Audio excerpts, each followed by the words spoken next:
이제 우리 함께 말씀을 보도록 하겠습니다. 오늘 뜨겁게 또 찬양을 인도해 주셔서 참으로 감사드립니다. 자, 우리 함께 말씀을 볼 때 창세기 49장 1절부터 12절까지 말씀 저와 여러분 교독하도록 하겠습니다.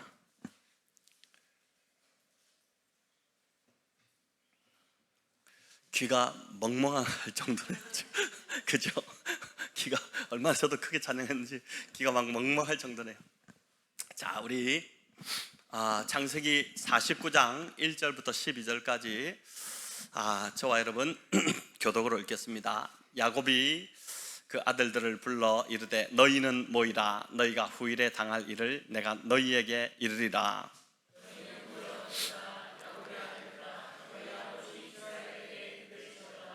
르우벤아, 너는 내 장자요 내 능력이요 내 기력의 시작이라. 위풍이 월등하고 권능이 탁월하다마는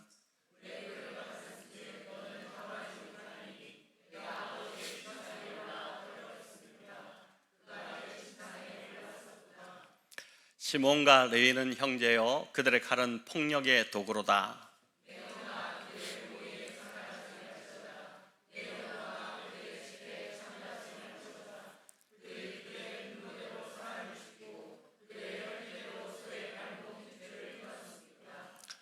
그 노여움이 혹독하니 저주를 받을 것이요 분기가 맹렬하니 저주를 받을 것이라.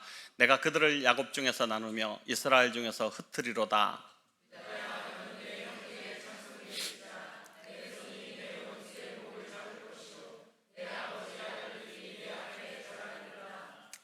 유다는 사자 새끼로다. 내 아들아, 너는 움킨 것을 찢고 올라갔도다. 그가 엎드리고 웅크림이 수사자 같고 암사자 같으니 누가 그를 범할 수 있으랴.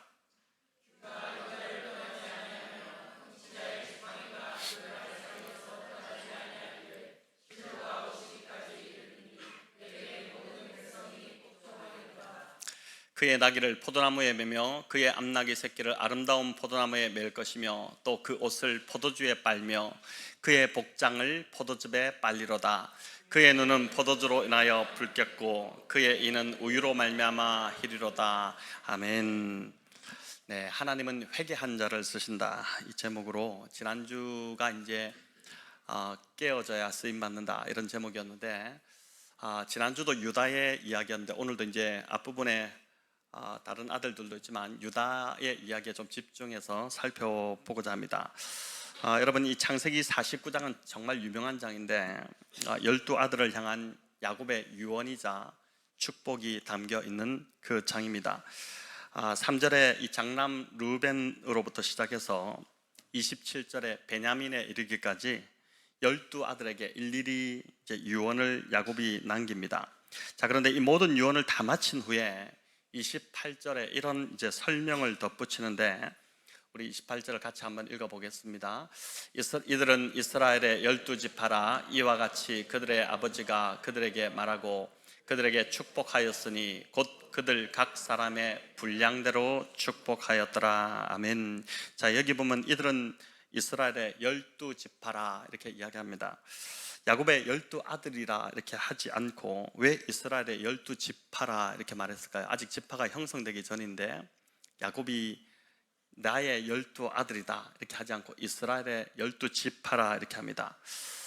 지금 임종을 앞두고 있는 이 야곱은 자기 앞에 지금 12아들이 있지만 하나님은 그 12를 통해 이루어질 12지파를 내다보고 계시다는 것이죠. 이 한 사람이 회개하고 하나님의 손에 붙들리게 되면 그 한 사람만 축복을 받는 것이 아니라 그 한 사람을 통해 수많은 영혼들이 구원을 받고 하나님의 축복 안으로 들어오게 된다는 것입니다. 특별히 이제 저희 교회도 교회 학교가 있지만 지금 한국 교회 학교가 사라지는 교회들이 정말 많거든요. 점점 교회 학교가 사라지고 있는데 특별히 교회 학교 교사로 섬기는 우리 성도님들, 내가 맡은 이 주일학교 아이들을 열심히 말씀으로 양육하고 그 아이를 위해서 이제 중보하실 겁니다. 그렇게 중보하게 되면 그 아이가 구원받고 땅에서 잘 되는 것을 넘어서 그 한 명의 아이를 통해서 더 많은 영혼들이 앞으로 구원받고 주님의 제자가 되는 일들이 반드시 일어나게 된다는 것입니다. 비록 지금은 야곱의 12아들처럼 준비되지 않고 부족해 보입니다. 오늘도 함께 찬양했던 우리 자녀들 이제 뭐 이렇게 막 성령 충만한 것 같다가도 사천 곤방내랑 금방 또 싸우고 막 토라지고 이렇게 하잖아요. 그렇지만은 부족해 보이지만 우리가 열심히 이 아이들을 제자 삼는다면 이 아이들을 통해서 구원받고 하나님의 축복 안으로 들어오는 자들이 많아지게 된다는 것입니다.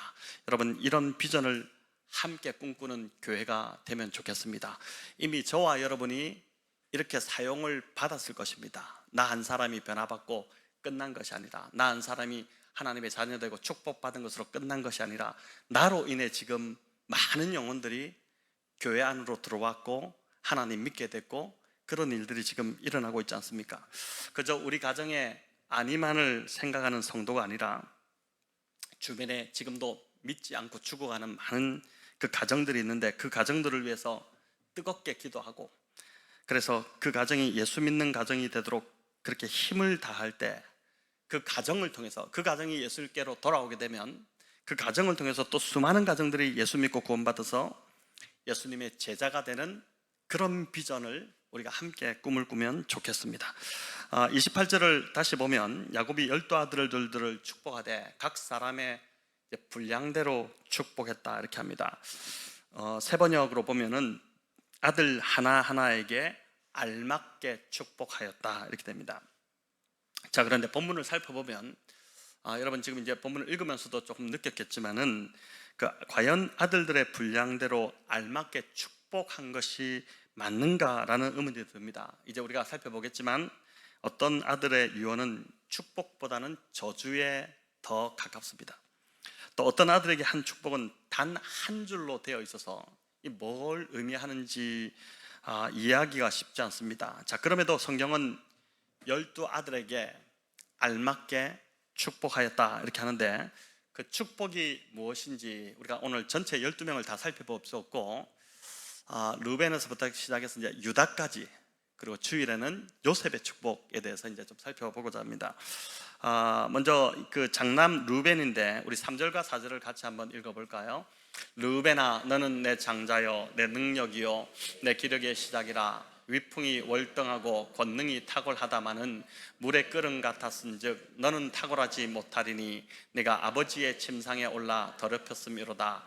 그가 내 침상에 올랐었도다. 아멘. 여러분, 르벤을 향한 야곱의 축복 유언은 이건 축복이라기보다는 저주처럼 보입니다. 명색이 르벤이 장남인데 아버지 야곱이 지금 동생들 앞에서 장남의 체면을 세워주기는커녕 오히려 르벤의 그 과거의 치부를 다 드러내는 것처럼 보입니다. 사람이 죽을 때만큼은 좀 다 용서하고 덮어주고 그렇게 떠나는 것이 맞는데, 야곱은 마치 생전에 그 서운했던 마음을 담아두었다가 지금 죽기 전에 막 분풀이하는 것처럼 그렇게 보이죠. 그러니까 르벤을 향한 이 핵심 야곱의 유언은 너의 삶은 이제 물의 끓음 같았기 때문에 탁월하지 못할 것이다 이렇게 말합니다. 여기 끌타라는 히브리어를 보면은 경박하다, 또 경솔하다, 또 나아가서 이제 음탕하다는 뜻이 담겨 있어요. 그는 장남으로 너무 좋은 조건을 가지고 태어납니다. 형제들보다도 여러 가지로 월등하고 능력이 여기 보듯이 뛰어났던 것 같은데, 물이 끓듯이 끓어오르는 그 욕망을 다스리지 못해서 모든 기회와 그 사람의 신뢰를 다 쏟아버리고 말았습니다. 물이 끓어오르면 여러분 어떻게 됩니까? 주전자 안에 물이 다 넘쳐나가지고 그 남아있지 않지 않습니까? 그러니까 한순간에 달아오른 그 충동적인 성욕을 이 르벤이 억제하지 못해서 아버지의 첩, 그 비라와 통관하지 않습니까? 그렇게 함으로 장남의 권위를 포함한 모든 것을 다 그가 잃어버렸다는 것이죠. 아무리 좋은 조건을 갖추고 또 재능이 많고 머리가 좋다고 하더라도 이 충동적인 기질, 이 충동적으로 일어나는 이 성질을 다스리지 못하면 르벤처럼 될 수 있다는 것입니다. 한순간에 자신이 가진 좋은 것들을 다 땅에 쏟아버리고 사람들의 신뢰를 잃을 수 있는 것입니다. 이후 르벤은 형제들로부터 신뢰를 잃어버리고 나아가서 아버지의 신뢰도 완전히 그냥 잃어버립니다. 자, 그럼에도 야곱이 눈을 감기 전에 르벤에게 지금 이 유언을 남기는 그 이유가 무엇일까요? 야곱이 지금 어떤 마음일까? 여러분, 야곱이 지금 지적하는 그 충동적 기질, 그 르벤아 제발 좀 고쳐서 하나님께 남은 인생이라도 쓰임받는 사람이 되라는 것입니다. 이 경고 같지만은 실은 아버지가 죽고 르벤이 더 살 거잖아요. 실은 아버지의 사랑이 깔린 축복이죠. 아버지만이 할 수 있는 경고를 듣고 삶을 돌이킨다면은 저주가 바뀌어서 이 삶이 축복이 될 거라는 것입니다. 저도 오늘 오후에 저희 아버지하고 한 30분 정도를 이렇게 통화를 했는데 뭐 이런저런 이야기를 좀 나눴는데 아버지가 이제 주는 따뜻함이 있죠. 아버지로서의 어떤 또 자식을 생각하는 마음. 그러니까 이제 그런 마음으로 지금 야곱이 마지막으로 르벤에게, 그 장자 르벤에게 그 말을 하는 것입니다. 그런데 안타깝게도 르벤은 그 삶을 돌이키지 못했습니다. 그래서 너는 탁월하지 못할 거라고 한 그 유언이 르벤 후손의 그 지파 안에서 그대로 성취가 됩니다. 이스라엘 역사를 보면 르벤 지파 안에서 어떤 왕이나 또 사사나 선지자나 제사장도 나오지 않았습니다. 르벤은 근신상간의 죄를 저질렀고 끝내 회개하지 않으므로 하나님께 쓰임받지 못한 그 지파가 되었고, 장자의 축복은 르벤이 아닌 누구에게로 넘어갑니까? 요셉에게로 넘어가게 됩니다. 르벤을 향한 야곱의 유언, 이건 표면적으로 볼 때는 그냥 이렇게 보면은 징계처럼 보이지만 성경은 이를 사실 축복이다 이렇게 말하고 있죠. 르벤으로 하여금 그 아버지의 징계를 듣고 뉘우치고 돌이켜 거룩한 삶을 살도록 하고자 한 의도가 있었기 때문입니다. 그래서 르벤을 향한 이 쓰디쓴 징계는 사실은 사랑이고 축복이라고 할 수 있는 것입니다. 야곱이 130세에 애굽으로 내려가 바로 앞에 서잖아요. 설 때 뭐라고 합니까? 자신이 험악한 세월을 살았다, 그 고백을 하죠. 야곱의 인생이 왜 이렇게 험악했을까? 하나님이 깎아내시는 세월이었기 때문에 험악했던 것입니다. 야곱은 깎아낼 게 너무 많았던 자입니다. 그러니 세월이 험악했죠. 이렇게 야곱이 깎이고 다듬어졌기 때문에 마지막에 아들들에게 이런 축복을 할 수 있었다고 그렇게 우리가 볼 수 있습니다. 여러분, 저와 여러분도 이 교회에서, 저희 이제 백원영동교회 공동체 안에 여러분들이 다 속해 있는데, 이 교회 안에서 신앙생활 하시면서 집중해야 될 부분, 그건 다른 어떤 것보다도 바로 우리가 죄에서 돌이키는 것이고, 그리고 나 자신이 먼저 변화되는 것이고, 또 모난 부분이 계속해서 깎아지는 것입니다. 다른 사람 이렇게 뭐 잘하는지 못하는지 이걸 볼 게 아니라 내 안에 지금 모나 있는 부분들 그 많잖아요. 그걸 계속해서 깎아내는 것, 그게 우리가 이 교회 안에서 신앙생활하면서 우리가 정말 집중해야 되는 것이라고 할 수 있습니다. 그래서 우리가 깨어진 만큼, 우리가 다듬어지는 만큼, 빚어지는 만큼 하나님이 우리를 쓰실 수 있기 때문에 그런 것이죠. 자, 장남 르벤에 이어서 둘째 시몬과 셋째 레위의 축복이 이어지는데, 이들도 보니까 참 만만치 않습니다. 우리 5절부터 7절인데 같이 한번 읽어보겠습니다. 시몬과 레위는 형제요, 그들의 칼은 폭력의 도구라다. 내 호나 그들의 모의에 상관하지 말지어다. 내 영광아 그들의 집회에 참여하지 말지어다. 그들이 그들의 분노대로 사람을 죽이고 그들의 혈기대로 소의 발목 힘줄을 끊었음이로다. 그 노여움이 혹독하니 저주를 받을 것이요 분기가 맹렬하니 저주를 받을 것이라. 내가 그들을 야곱 중에서 나누며 이스라엘 중에서 흩으리로다. 아멘. 여러분, 여기 보니까 먼저 시몬과 레위는 형제다 이렇게 이야기합니다. 둘 다 레아의 소생들이기 때문에 당연히 형제죠. 이 당연한 걸 왜 굳이 여기서 다시 이들은 형제다 이렇게 이야기할까요? 이 말은 이들이 다른 건 몰라도 죄 짓는 것에서만큼은 이들이 죽이 너무 잘 맞았다는 그런 뜻입니다. 그래서 이들은 만나면 안 되는 사람들입니다. 만나기만 하면 남을 헐뜯고 죄지을 궁리나 하고 있으니 안 만나는 게 차라리 나은 것이죠. 이들의 문제는 혈기와 분노를 다스리지 못하는 것이었습니다. 그래서 6절에 보니까 이렇게 말하죠. 그들의 분노대로 사람을 죽이고, 또 뭐라고 합니까? 혈기대로 소의 발목 힘줄을 끊었다, 이렇게 합니다. 사람을 죽인 것, 너무 분노가 나서, 또 혈기대로 소의 발목 힘줄을 끊었다는데, 여러분 보통은 전쟁을 할 때 상대의 전력을 무력화시키기 위해서 말의 발목 힘줄을 끊지 소의 발목 힘줄은 끊지 않지 않습니까? 왜 소의 발목 힘줄을 끊었다고 하느냐? 이 말은 화를 주체하지 못하다 보니까 해서는 안 되는 쓸데없는 행동까지 지나치게 다 해버렸다는 뜻입니다. 어떤 사건을 말할까요? 세겜에서 있었던 사건을 말하죠.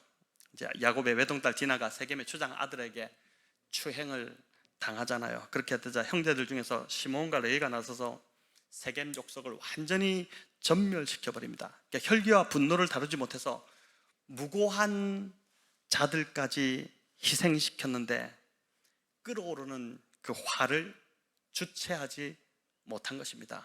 자, 우리 다 이렇게 지금 아주 거룩하게 앉아 계시지만 사실은 지금 다 끓어오르는 화가 있잖아요. 이걸 주체하지 못해서 그렇게 하지 않습니까? 자, 그래서 여기 7절에 보니까 내가 그들을 야곱 중에서, 우리 읽어볼까요? 시작. 내가 그들을 야곱 중에서 나누며 이스라엘 중에서 흩트리로다. 자, 시몬과 레위파는 모이기만 하면 의기투합해서 일을 내니까 차라리 흩어져서 사는 게 더 낫다고 하나님이 판단하신 것입니다. 그러니까 좋은 일로 하나가 되어야 되는데 죄 짓는 일로 하나가 되니까, 또 둘이 만나면 오히려 서로를 망하게 하니까 차라리 너희 둘은 흩어져 사는 게 더 낫다. 그래서 하나님이 흩으셨는데, 여러분 하나님이 흩으시고 사이를 떼어 놓으실 때는 이유가 있습니다. 그러니까 우리가 잘 지냈는데 왜 이렇게 사이가 떨어질까? 우리가 왜 하나님이 우리를 좀 흩어 놓으신 것 같을까? 여러분 그럴 때 이유가 있습니다. 그걸 무시하고 인간적인 생각으로 억지로 다시 뭉치려고 하면 어떻게 될까요? 나도 죽고 상대도 죽는 거예요. 그럴 때는 그렇게 따라가는 게 좋습니다. 야곱이 저주와 같은 이 유언을 시몬과 레위에게 이제 남겼는데, 르우벤도 좀 저주 같았는데 여기 또 더 저주 같은 이야기를 하는 거야. 왜 이런 것을 남기는 걸까? 이것도 똑같이 아버지의 유언을 듣고서 잔혹한 성격에서 돌이키라는 것입니다. 누가 이런 이야기를 시몬과 레위에게 해줄 수 있겠어요? 아버지만이 해줄 수 있는 당부를 하는 것이죠. 자식이니까, 그래도 아직 사랑이 남아있으니까 징계하는 것이고, 아버지 말을 듣고, 마지막으로 유언이다, 내 말을 듣고 제발 더 이상 그런 잔혹한 삶을 살지 말고 축복의 삶으로 돌이켜라, 그 이야기를 하는 것입니다. 여러분 안타깝게도 이 시몬은 이 말을 듣고도 돌이키지 않습니다. 돌이키지 못했어요. 그래서 가나안에 들어서 땅을 분배받을 때 시몬이 어떻게 땅을 분배받냐면은 유다 지파가 어마어마한 땅을 받거든요. 그 언저리의 땅에 그냥 그렇게 얻었는데 후일에 유다 지파에게 거의 편입될 정도로 작아져서 그냥 사라져 버립니다. 회개하지 않으므로 12지파 안에서 이 시몬이 거의 존재감 없는 미약한 지파로, 이름도 없고 존재감도 없고 그런 지파로 전락해버린 것입니다. 여러분 하지만 레위 지파는 똑같이 이 둘의 문제가 있었지만은 아버지의 유언을 들었던 이 레위 지파는 죄에서 돌이킵니다. 이들이 호전적인 기질을 갖고 있었잖아요. 근데 그걸 오히려 좋은 곳에 사용을 했죠. 출애굽기 32장에 어떤 사건이 나옵니까? 금송아지 그 우상 사건이 벌어지죠. 모세가 산에 율법을 받으러 올라간 사이에 이들이 금송아지를 만들잖아요. 그때 그 사건이 일어났을 때 다 모세를 원망할 때 모세 편에 딱 서서 우상 숭배자들을 심판하는 역할을 이 레위 지파가 맡게 됩니다.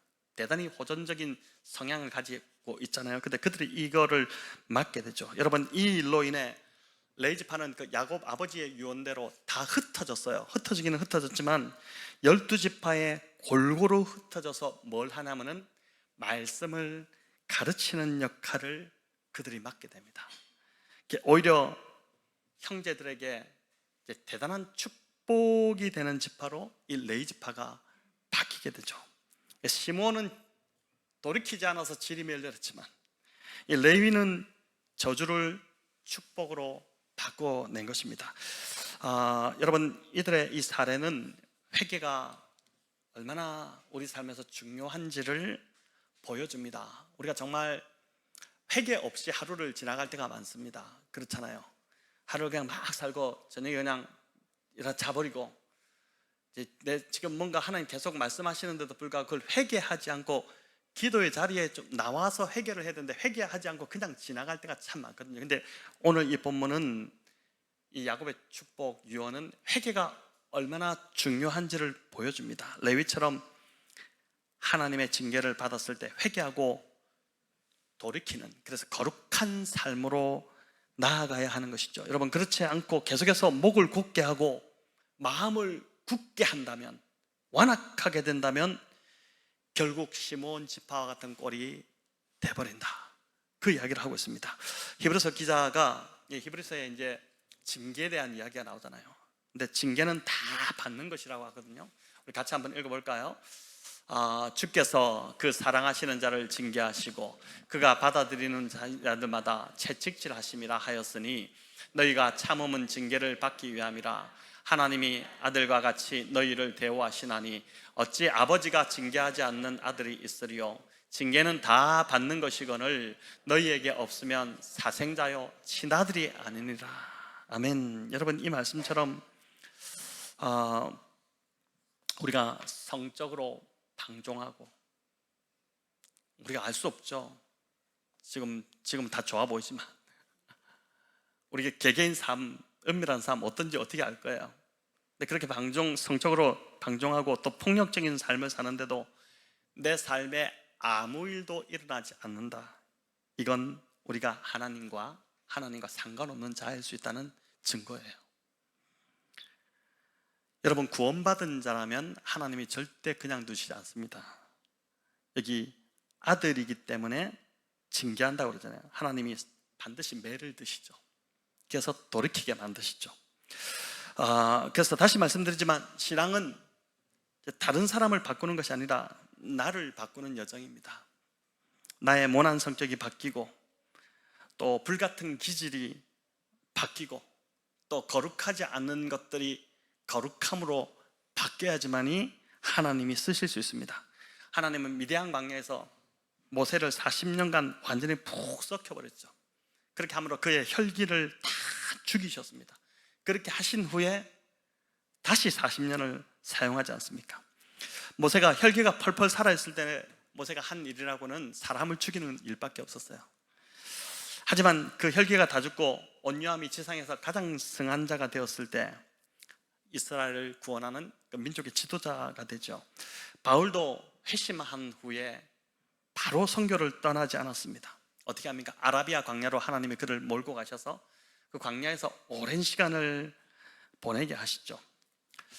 능력이 없어서 하나님이 쓰시지 못하는 게 아닙니다. 그 능력은 하나님이 주시면 되죠.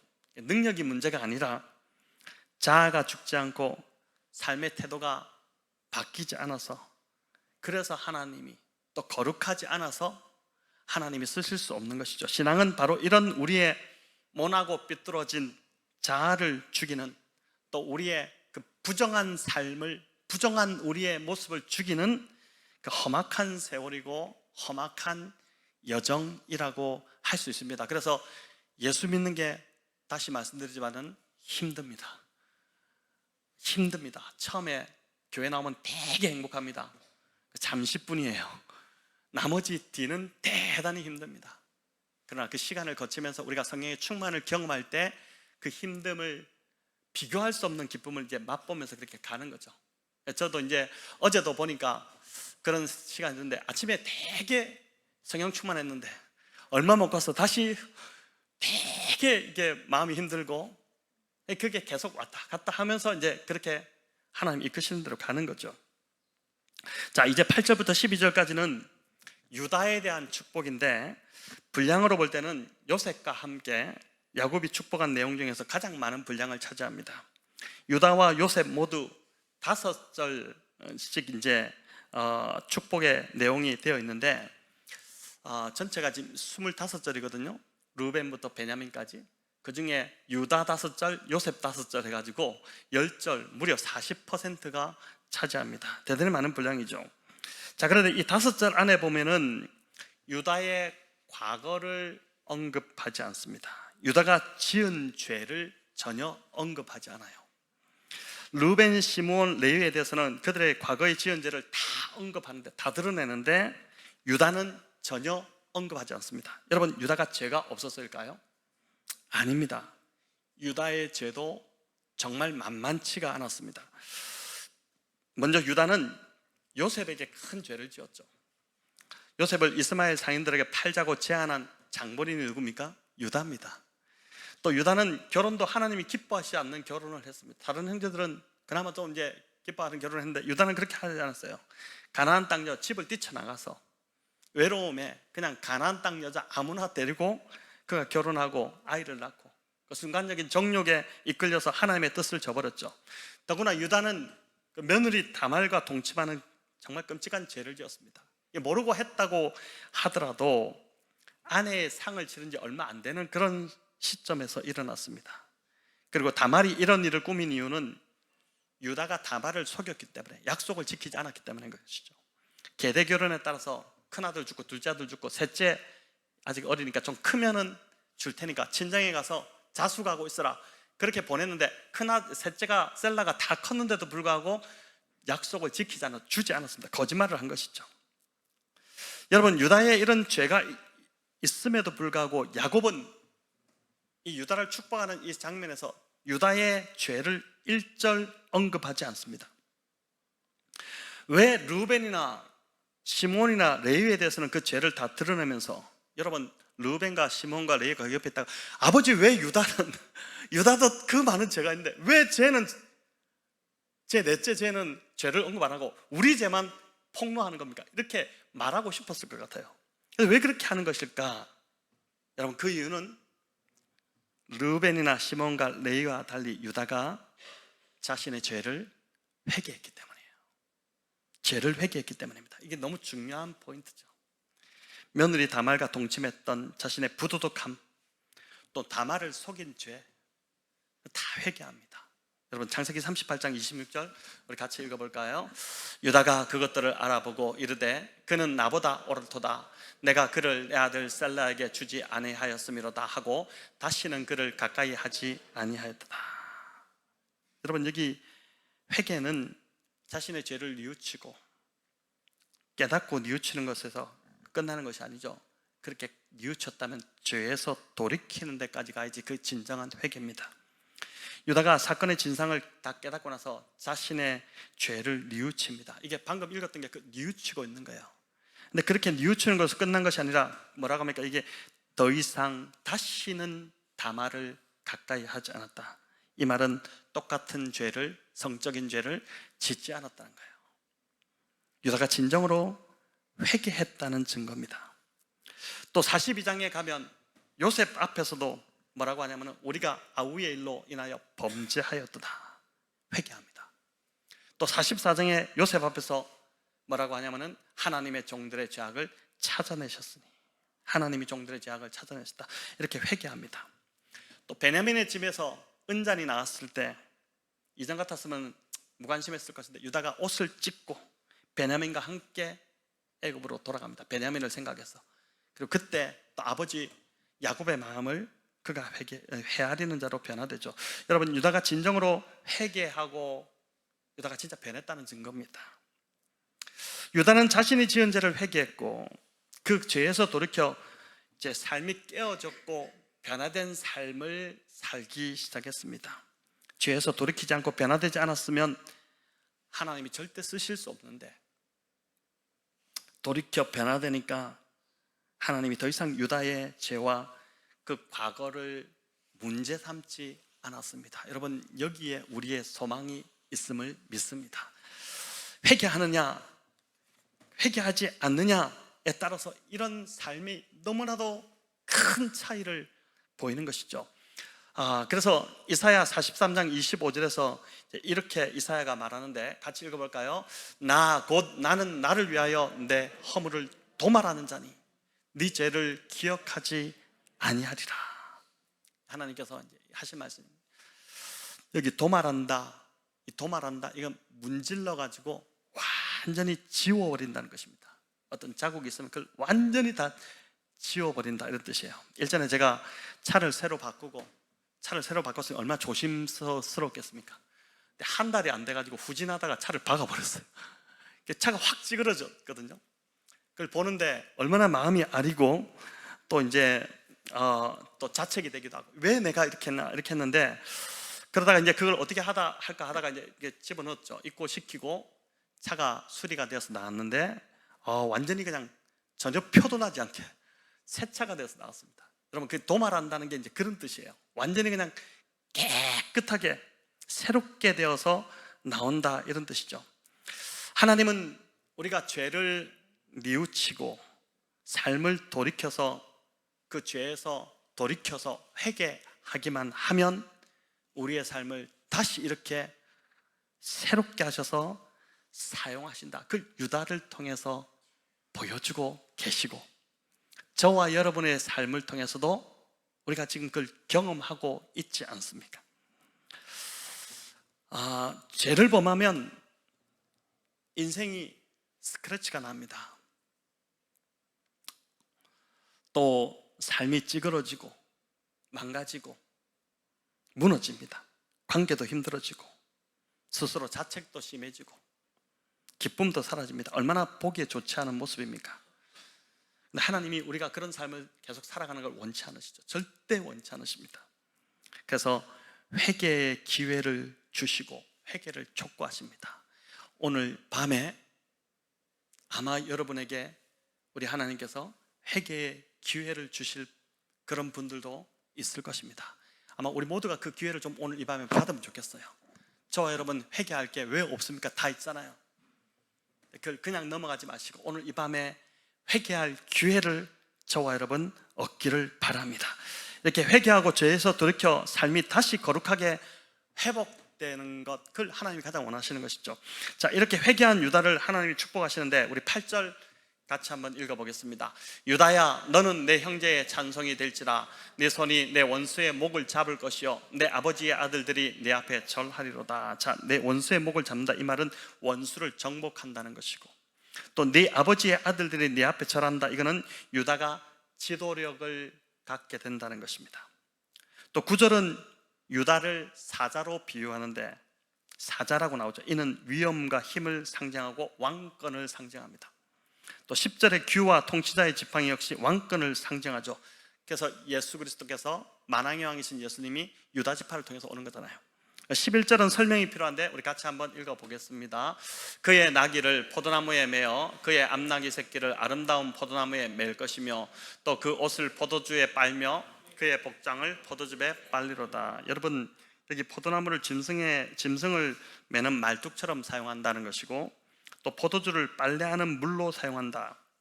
포도주로 빨래를 해보셨습니까? 어떻게 될지 모르겠는데, 근데 그 정도로 풍요와 번영을 상징하는 것입니다. 유다 지파가 이렇게 풍성하게 될 것이다, 풍요롭게 된다, 이 예언인데, 여러분, 이 야곱의 이 축복이, 이 예언이 민수기에 가면 그대로 이루어집니다. 그대로 실현되는데, 민수기에 2번의 인구조사 결과가 나오거든요. 그 인구조사, 지파별로 조사하는데 그 지파 중에서 어느 지파가 가장 많은 인구가 나올까요? 유다 지파예요. 유다 지파가 가장 많은 인구를 가진 지파, 가장 번성한 지파로 나옵니다. 또 여호수아가 죽은 후에 가나안 땅을 정복할 때, 남은 땅을 이제 정복하게 되는데, 그때도 누가 제일 앞장서냐면은 유다 지파가 앞장서요. 우리 사사기 1장 1절부터 2절 같이 읽어볼까요? 여호수아가 죽은 후에 이스라엘 자손이 여호와께 여쭈어 이르되 우리 가운데 누가 먼저 올라가서 가나안 족속과 싸우리까? 여호와께서 이르시되 유다가 올라갈지니라. 보라, 내가 이 땅을 그의 손에 넘겨주노라 하시니라. 하나님이 유다가 먼저, 유다가 올라가라. 야, 이 참 놀랍죠. 또 사사기 말기에 보면은 베냐민 지파가 말썽을 일으켜요. 이스라엘 전체하고 막 대결을 하게 되는데, 그때도 문제를 일으켰을 때 하나님이 누구를 사용하냐면 유다 지파를 사용하십니다. 사사기 20장 18절 우리 같이 한번 읽어볼까요? 이스라엘 자손이 일어나 베델에 올라가서 하나님께 여쭈어 이르되 우리 중에 누가 먼저 올라가서 베냐민 자손과 싸우리까 하니 여호와께서 말씀하시되 유다가 먼저 갈지니라 하시니라. 아멘. 계속 유다를 유다를 앞세웁니다. 하나님이 믿을 지파가 유다 지파밖에 없는 것처럼 보이지 않습니까? 저희 교회에서 하나님이 믿을 사람 누구라고 생각합니까? 저요, 이렇게 손 들어야 안 되겠어요. 유다가 회개하고 깨어졌기 때문입니다. 결국 하나님은 회개하지 않은 르우벤이 아니라 유다를 형제들의 대표로 사용하십니다. 그래서 창세기 44장도 우리 읽어볼까요? 유다와 그의 형제들이 요셉의 집에 이르니 요셉이 아직 그곳에 있는지라 그의 앞에서 땅에 엎드리니, 여기도 보면은 장남 르우벤이 아니라 누구라고요? 유다와 그의 형제들. 유다를 형제들의 대표로 내세웁니다. 또 야곱이 요셉의 초청으로 애굽으로 이제 내려가죠. 그럴 때 야곱이 누구를 제일 먼저 선발대로 내보내냐면은 르우벤이 아니라 유다를 앞장 세웁니다. 창세기 46장 28절 우리 같이 읽어볼까요? 야곱이 유다를 요셉에게 미리 보내어 자기를 고센으로 인도하게 하고 다 고센 땅에 이르니, 자, 장남 르우벤이 아니라 유다를 참 놀랍습니다. 그죠? 하나님이 참 이 회개하고 돌이킨 유다를 귀하게 쓰십니다. 정말 실패자잖아요. 흠이 많았잖아요. 유다를 쓰시는 거예요. 유다를. 하나님이 저와 여러분도 이렇게 늘 찾으시는 자가 되면 좋겠습니다. 여러분, 우리가 그 이전에 실수하고 실패하고 범죄하고 다 그렇게 했다 하더라도 그게 중요하지 않은 것 같아요. 정말 진정으로 회개하고 그 죄에서 떠나고 돌이켰다면은 하나님은 저와 여러분을 유다처럼 이렇게 요긴하게 사용하실 줄을 믿으시기를 바랍니다. 그러니까 언제든지 맡길 수 있고 뭐든지 우선적으로 맡길 수 있는 그런 사람이 저와 여러분 되기를 간절히 바랍니다. 하나님이 계속해서 찾는 거예요. 우리 누구 이름을 부르고 싶지 않은 누구 부르면 또 왜 저 사람만 부르나 이렇게 하실 것 같아가지고, 이제 그 사람 이름을 계속 하나님이 그 어딨냐 빨리 어딨냐 그 사람에게 맡기고 싶고 그 사람에게 그 유다가 그렇게 되는데, 여러분, 저와 여러분이 계속 하나님의 입에서 저와 여러분의 이름이 나오는, 우리의 이전 삶 형편없었고 죄인이었고 범죄했었고 끔찍한 죄를 지었고, 얼마나 끔찍한 죄를 지었어요 유다가. 그러나 그런 거 다 관계없이 온전히 죄에서 회개하고 떠나서 뉘우치고 떠나서 돌아왔다면은, 그래서 충성된 사람으로, 완전 깨어진 사람으로, 지난주에 유다가 이제 깨어졌다는 이야기를 했는데 그렇게 깨어진 사람으로 우리가 변화되었다면, 여러분, 하나님이 가장 먼저 우리의 이름을 부르는, 우리의 이름을 찾는 그런 저와 여러분 되기를 간절히 바랍니다. 유다가 언제부터 이 형제들 안에서 지도자의 지위를 갖게 되고 또 아버지 야곱의 신뢰를 얻게 되었을까를 이 창세기를 살펴보면은 그가 회개하고 깨어진 후부터입니다. 유다가 하나님 앞에 철저히 회개하고 그 삶이 깨어지자 하나님이 그를 기쁘게 들어 사용하신 것입니다. 한 분이 교회를 구슬 주머니로 비유를 했어요. 주머니에 아주 빛나는 큰 구슬들이 가득 들어있는 거예요. 근데 이 구슬이 딱딱하다 보니까 서로 부딪힐 때마다 덜그럭 소리가 나요. 흔들면 계속 덜그럭 소리가 납니다. 또 한 주머니에 보니까 뭐가 들어있냐, 큰 포도알들이 들어있어요. 근데 이 포도알도 서로 부딪히는데 소리가 날까요, 안 날까요? 소리가 나지 않습니다. 오히려 한데 뭉개지고 어울려져서 부서져서 아주 맛난 포도 주스가 거기서 나오는 겁니다. 여러분, 지난주에 깨어짐을 위해 하나님이 사용하시는 3가지 도구가 있다고 말씀드렸잖아요. 첫 번째가 뭐라고 그랬죠? 거룩한 하나님의 말씀입니다. 이 말씀이 불 같고 방망이 같아서 우리의 자아를 부서뜨린다고 그랬어요. 저는 이 말씀 앞에서 여러분 제대로 다 깨어지는 걸 보고 싶습니다. 정말 그 깨어지는 모습을 정말 신이 나서 보고 싶어요.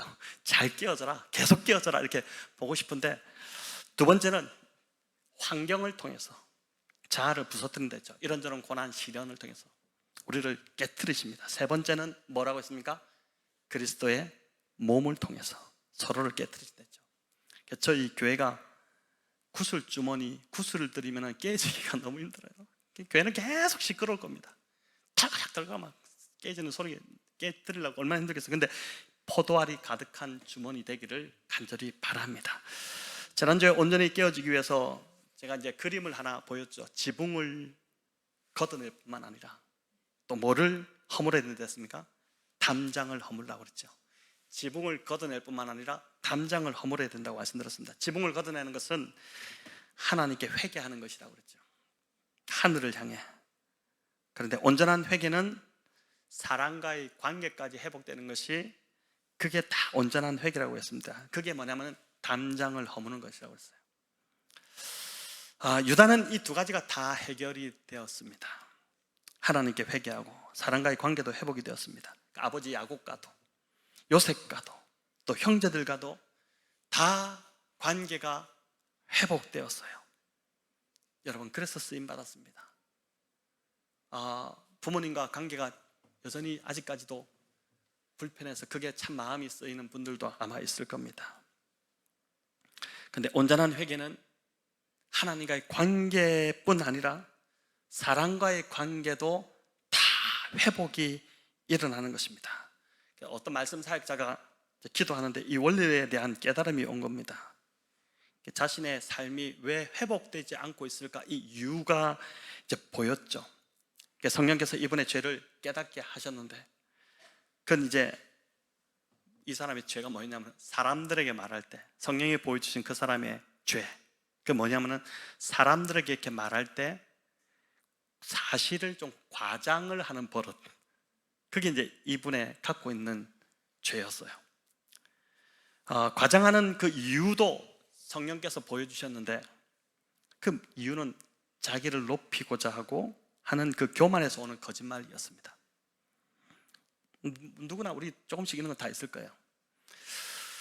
자신이 더 나은 사람, 더 좋은 사람이라는 인상을 주기 위해서 말을 할 때마다 이게 습관처럼 살짝살짝 왜곡하는 거짓말을 이제 했다는 것입니다. 제가 설교를 하고 하면 저희 아내가 그 사실과 좀 다르게 이야기했다 이렇게 하거든요. 근데 저는 이제 그걸 뭐 가장하게 위해서 한 게 아니라 제 기억이 좀 문제가 있는 것 같아요. 기억력이 좀 문제가 있어서. 근데 그렇게 이제 이 사람은 그렇게 했다는 거죠. 그러니까 아무도 눈치채지 못하고 뭐 설령 안다 해도 뭐 크게 문제가 되지 않을 거였는데, 그날 기도하는데 성령님이 책망하시는 겁니다. 이분이 그 순간 숨이 막혀서 죽을 것 같더랍니다. 부담감이 온 거죠. 이분이 이제 이 죄를 어떻게 이겨냈을까? 지붕을 걷어냈습니다. 하나님 앞에 막 회개했죠. 근데도 또 돌아가는 거예요. 또 그 죄를 또 짓고 있는 거예요. 또 막 지붕을 걷어내니까 안 돼요. 근데 이제 이 원리를 깨닫고 담장을 허물기로 결정을 한 거죠. 그렇게 해서 어떻게 했냐면은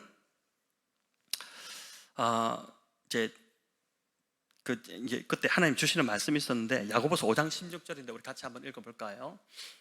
그러므로 너희 죄를 서로 고백하며 병이 낫기를 위하여 서로 기도하라. 의인의 강구는 역사하는 힘이 큼이니라. 아멘. 결국 이분은 하나님 기도하는 가운데 하나님 보여주신 경건한 그리스도인 두 사람을 찾아가서 자신이 이런 죄가 있다는 걸 고백했대요. 내 안에 이런 죄가 있습니다. 그 고백한 거면 담장을 허문 거죠. 고백하는데 이 일이 얼마나 힘들었는지, 평생을 살아오면서 이만큼 힘든 순간이 없었다고 할 정도였습니다. 자신의 죄를 고백하는 것이 죽기보다 더 싫었대요. 너무너무 자존심 상하고 그 이야기하는데, 근데 놀랍게도 겸손하게 자신의 죄를 고백하고 벽을 허물어버리는 순간 자기를 완전 옴짝달싹 못하게 묶고 있던 그 교만의 결박이 툭 하며 풀려나가는 것이 느껴졌답니다. 툭 그냥 끊어지더래요. 그리고 그때부터 진실을 아주 있는 그대로 자유롭게 말하기가 너무 자유로워지는 그 일이 일어난 것이죠. 그때부터 이분이 하나님이 자신을 진짜 제대로 사용하시는 것을 경험하기 시작했다는 것입니다. 여러분, 오늘 야곱의 아들들에게 주신 이 축복들, 특별히 이제 앞에 몇 명을 살펴봤는데, 특히 유다에게 주신 이 축복을 우리가 이제 좀 깊이 보았는데, 여러분, 유다가 루벤, 시몬, 레위보다 훨씬 더 실패한, 죄를 많이 지은 인생이었음에도 하나님께 쓰임받을 수 있었던 그 이유는 뭐라고 해요? 그가 회개했기 때문입니다. 죄에서 돌이켜 온전히 깨어졌기 때문입니다. 오늘 이 밤 하나님은 저와 여러분도 루벤이나 시몬이 아닌 유다와 같이 회복되기를 바라신다고 믿습니다. 내 안에 깨어지지 않으려는 어떤 완고한 부분들이 있다면 여러분, 내가 알아요. 절대는 이건 안 깨지겠다 하는 거 있거든요. 근데 그것이 무엇인지 더 정확하게 보여주시도록 여러분 오늘 이 밤에 주님 앞에 머무시기를 바랍니다. 선명하게 보여주실 거예요. 그림으로 보여주시든지 환상으로 보여주시든지 말씀으로 주시든지 아주 선명하게 보여주실 거예요. 어떤 상황만 만나면 왜 그렇게 마음이 굳어지는지 이제 주님이 보여주시면 여러분 그걸 하나님께 가져가서 먼저 지붕을 걷어내시기 바라고, 그죠? 하나님께 회개하시기 바라고, 나아가서 그 죄가 반복되지 않도록 담을 허무시기를 바랍니다. 오늘 밤에 기도하는 가운데 신뢰할 수 있는 영적인 그리스도인 하나님 말씀하시면 찾아가셔서 죄를 고백하고 기도를 부탁하시는 것도 성령이 주시는 지혜라고 믿습니다. 그렇게 하는 것 자체가 교만이 무너지기 시작하는 것이고, 그죠? 겸손해졌다는 증거일 것입니다. 여러분, 하나님의 은혜는 중력의 법칙하고 너무 똑같습니다. 물이 낮은 대로 흐르는 것처럼 하나님의 이 회개의 은혜는 아주 겸손하고 깨어진 마음에 가득가득 임하게 됩니다. 여러분, 성령 충만을 받기를 원하잖아요. 오늘 이 밤도 성령 충만 받기를 원하시는데 성령 충만을 어떻게 받습니까?